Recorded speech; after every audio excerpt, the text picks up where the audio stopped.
"Hey, how's it going?" So, after this one night of passion, right? Jillian says goodbye to her boyfriend Spencer, who's an astronaut, just about to head out on a big space mission. The very next day, Jillian's watching the rocket launch, and she actually notices the windows start to shake. A little while later, Jillian is teaching her class, doing her thing as a teacher, when she's suddenly interrupted by a call coming in from NASA. They go ahead and patch her through to the rocket, so she and Spencer can exchange a few words, which is nice. After work, Jillian starts making some dinner with her sister, Nan. Then, all of a sudden, she accidentally cuts her finger when she sees on the news that the rockets actually had a serious accident. Right at that moment, a fella from NASA named Riz shows up to get her. Pretty soon, it's confirmed that the astronauts are, in fact, alive, and NASA is in the process of bringing them on back. Apparently, what happened was they were out doing some repairs outside the rocket when there was this huge explosion and they totally lost contact for a whole 2 minutes. The astronauts were just left drifting behind the ship for a few moments there, until NASA managed to turn the ship a full 180 degrees to go and rescue them. On a massive screen, they broadcast the ship's landing just to confirm that the guys are all okay. Later on, over at the hospital, Jillian is watching her unconscious husband while the doctor confirms his vitals are looking normal and that he didn't suffer any brain damage, but that all they can really do is wait for him to wake up. Thing is though, Natalie's husband, Alex, he's an older guy and his heart might not actually handle the stress of the accident. The next morning, Spencer finally wakes up and he's super happy to be reunited with Jillian. Meanwhile, Alex is sort of talking in his sleep about the incident and he reveals that they actually saw something right before the explosion happened. All of a sudden, he wakes right up and sees Natalie there by the window just before he starts having a massive seizure. The doctors all rush in to sedate him, but the whole thing ends up causing a heart attack. For a quick second, it really looks like he's dead, but the doctors manage to bring him back with a defibrillator. When Natalie turns around for a moment, she realizes that Spencer and Jillian have been watching the entire time too. A few days later, the astronauts are given an award during this special event. Jillian gets to talking with Natalie, who mentions how weird it is. So after the event, Spencer tells Jillian that he's quit his job as an astronaut and has gone and accepted an executive position at an aerospace company. This new company is located in New York, so that means they're gonna have to move there, which is a big surprise to Jillian, cause Spencer can't stand big cities. She's pretty sad about losing her friend and her job and all that, but she agrees to do it to support her husband, While the two couples are chatting, Riz is just watching them from a distance. A little while later, the students throw a small farewell party for Jillian, and that very night, the couple's friends surprise them with this huge celebration. Jillian can't help but notice that Alex seems really uncomfortable and keeps getting into it with Natalie. He kisses. Totally desperate, Alex starts running through the party looking for Spencer, but then he just suddenly collapses and dies right there on top of a table. The very next day, NASA holds a whole press conference to discuss Alex's death. The reporters, of course, want to know if this is all related to the space accident and if Spencer might be in danger too, but a NASA doctor assures everyone that all the tests show Spencer is perfectly healthy and that Alex's death has absolutely nothing to do with the mission.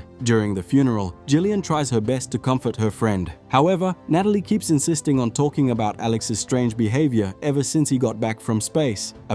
She also goes on to say that Alex is hiding inside of her now. Figuring all this nonsense is just a result of the trauma, Jillian decides to give Natalie some space to be by herself. Just minutes later, the lights start to flicker and everyone hears this loud scream. Jillian, Spencer, and Riz all follow the noise and find a girl just screaming her head off at the sight of Natalie's body in the shower. She had taken her own life using the radio. A few days go by and Jillian and Spencer are getting all settled in New York. During a party hosted by Spencer's new boss, Jillian feels totally out of place among all these rich folks she doesn't know. Over time, she manages to make friends with Shelley, the boss's wife.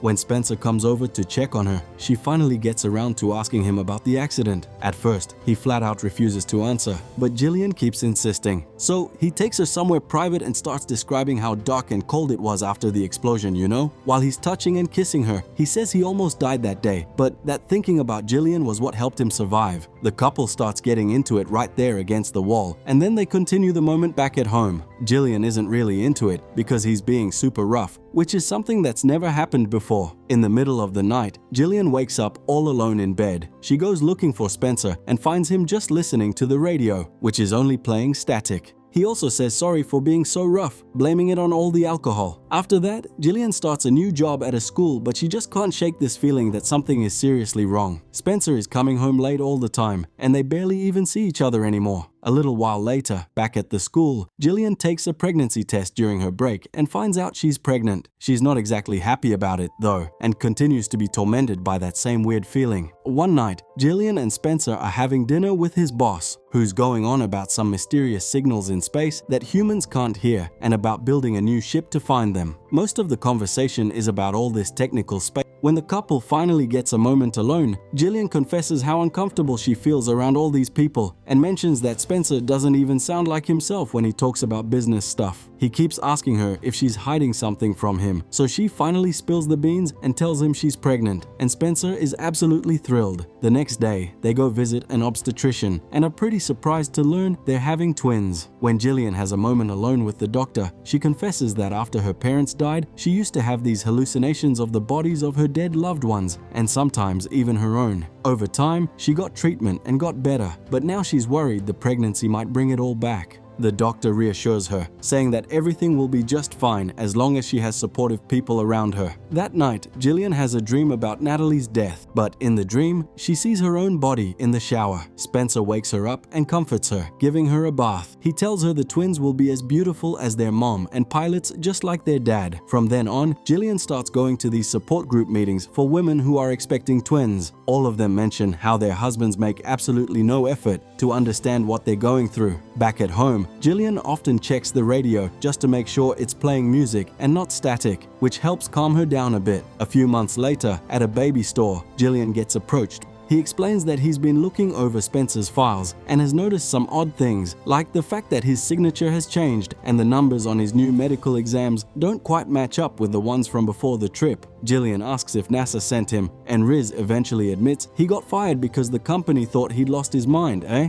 Getting pretty freaked out, Jillian tries to get away from Riz, but he follows her and reveals that Natalie was actually pregnant when she died. Now that he has Jillian's full attention, Riz keeps talking. He says Spencer's and Alex's suits should have had recorders, but those 2 minutes are just silent. Plus, they were trained to handle explosions. Something happened out there that the astronauts just weren't prepared for at all. Riz then asks Jillian if she's totally sure that Spencer is really her old husband and hands her a cassette tape. The whole moment is interrupted by a police officer who grabs onto Riz while Jillian makes a run for it. Back at home, Jillian listens to the recording, which cuts off right when Alex and Spencer see something moving towards them. Totally terrified, Jillian smashes the tape and chucks it in the garbage. A little while later, Nan comes to visit Jillian and hears all about what's been happening. Nan thinks they should just tell Spencer so he can get in touch with NASA about it, but Jillian asks her to please keep it a secret. That night, Spencer and the sisters go out to Later on in their apartment, Jillian just can't get to sleep. She's talking with Spencer and finds out that Nan went out to have some fun by herself, but she can't even remember the last time she had a special moment with Spencer. When Jillian asks him if he ever thinks about Alex and Natalie, Spencer just insists that they need to leave the past in the past and move on if they want to be happy. The next day, Jillian calls up Riz to ask for more details and discovers that Natalie had also been expecting twins. Jillian has a complete breakdown while she's explaining that she doesn't know if the father of her babies is the old Spencer or this new Spencer.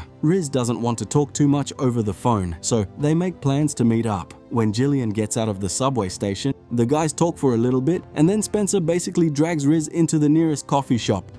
Riz manages to drop his bag for Jillian to find, but just before she can grab it, Spencer goes and scoops it up first. After that, Jillian heads back home and gets into a huge fight with Nan, accusing her of telling Spencer all about Riz. Nan swears she didn't do it and just storms out of the apartment totally ticked off. Absolutely furious, Jillian then chucks a glass right at the radio. So then, she tries calling the hotel where Riz is staying, but the receptionist just tells her that the room is. There are also these photos that Riz took while he was following Spencer all over the city and a cassette tape with Jillian's name written on it. The second she picks up the tape, the power goes right out and she starts hearing someone running down the hallways. Totally freaked out, Jillian desperately starts looking for the exit and lets out a scream when she bumps hard into someone, but it turns out it's just another customer who's flipping the power back on again. When she finally gets home, Jillian sits down and watches the tape. Riz appears on the screen and says that if she's watching this, well, it means that he's dead. he's absolutely positive that Spencer's and Alex's bodies have been taken over by aliens and that the ship Spencer's building with his new company is meant to bring even more aliens down to Earth. The ship's blueprints actually show it'll have two computers in the cockpit that are linked together, which basically means the twins are destined to be the pilots of the thing. All of a sudden, Jillian is startled by Spencer showing up at the door, but luckily, the recording has just finished playing. Spencer brought home a movie for them to watch together, and just as he's about to pop it in the player, he finds Riz's tape. Jillian manages to convince him it's just some video with pregnancy. The couple falls asleep there on the couch, and Spencer has this dream about the mission. He and Alex were just working away quietly when, out of nowhere, Alex started screaming about something that was coming towards them, which left Spencer totally paralyzed with fear. Jillian ends up having the very same dream, but when they both wake up, Spencer claims he didn't dream about anything at all. The next day, Jillian meets up with Shelley, who gives her some medicine that can force a miscarriage. Shelley tells her it'll look completely natural and nobody will ever suspect a thing. When Jillian gets home, though, she hesitates and ends up having a total breakdown, deciding not to take the medicine. Suddenly, she sees this image of the twins and falls to the floor in unbearable pain, thinking the babies are actually punishing her. Spencer gets home and asks what she was planning to do with the babies, making her realize that the twins had somehow communicated with him.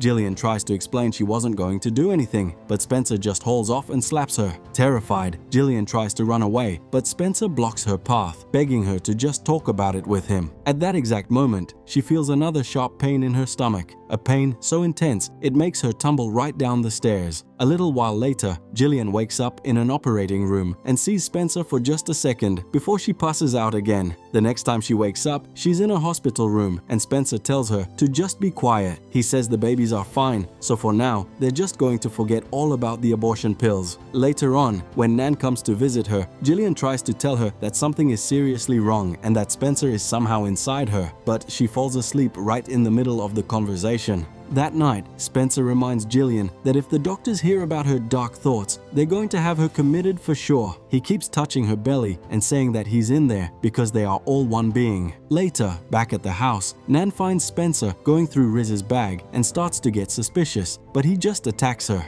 While Nan is screaming in pain, Jillian hears everything and comes running downstairs, only to find her sister lying dead on the floor. At that exact moment, however, she jolts awake back in the hospital, thinking the nightmare was some kind of omen. Jillian bolts from the hospital before Spencer can get there. She hops in a cab but thinks another car is following her, so she jumps out, runs off, and gets on the subway. During the whole ride, she keeps having these visions of everything that's happened so far. When Jillian gets out of the station, she finds Spencer just waiting there for her, and she immediately takes off running. Spencer follows her right away all the way to her building, but she makes sure to get into the elevator all by herself. He just gets into the elevator right next to hers, and Jillian is completely terrified because she can actually feel his presence through the walls. When she gets up to her apartment, she blocks the door with a bunch of furniture and checks every single room, but she can't find Nan anywhere. Spencer pushes against the door until he finally gets inside and finds Jillian about to drop a radio into the water to try and kill herself. He's yelling at her, trying to get her to change her mind, but he's too afraid to get any closer because of all the water on the floor. At that moment, Jillian sees these little cuts on Spencer's hand and remembers how Nan tried to defend herself in her vision.